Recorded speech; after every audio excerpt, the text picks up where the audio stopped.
Jebkuras ciešanas, bet it sevišķi mīlas ciešanas var iedot milzīgu spēku piepildīt savu karmisko uzdevumu šajā dzīvē beidzot. Lai tā notiktu, ir vajadzīgs milzīgs kvantu lēciens apziņā. Tieši tāds, kāds notiek no nerātnajām dainām uz spēka un svētuma dainām. Spārdiet kājām manu sirdi, miniet dziļi melnos dubļos, spārdīt spārda, mītina mina, sirds spītīgi pretīm pukst. Pirmā reakcija vienmēr ir vainot partneri par krāpšanu vai pamešanu. Bet daudz augstāks līmenis ir koncentrēties uz savu karmisko uzdevumu izpildi, nevis skatīties, ko otrs dara vai nedara. Sitiet manu mīļu sirdi, dauziet stipri, nežēlojiet, sitiet krustu, sitiet šķērsām, mīlestība nesalūza.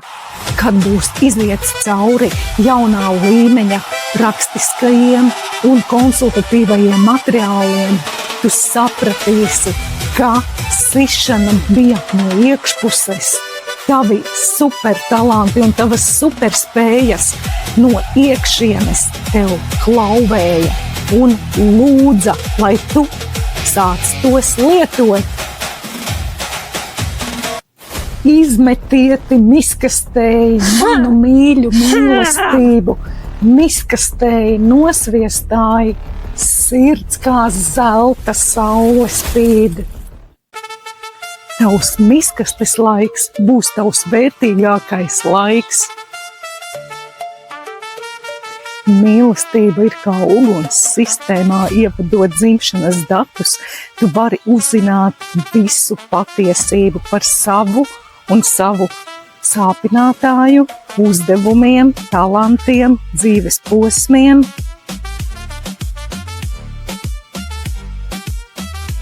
Tas, ka tavs mīļais cilvēks nepilda savu karmisko uzdevumu, tas nenozīmē, ka arī tev nav jāpilda savs karmiskais uzdevums. Saldējati ledus kluci, saldējieti manu sirdi, ledus kusa, uguns lēca, mīlestība augšām cēlās. Tava neziņa, kas tevi plosa un paralizē tavu dzīvi, pazudīs kā nebijusi, un tavā dzīvē atgriezīsies neticami liela enerģija.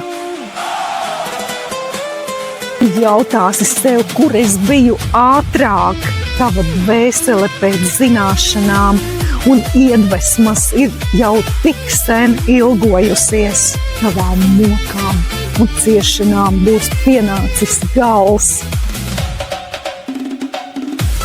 Pēc jaunu līmeni, rakstiski vai konsultatīvi, vai abus kopā, tu atklāsi savas superspējas, kuras ir tevī un noderēs tev tava jaunā līmeņa realizācijai.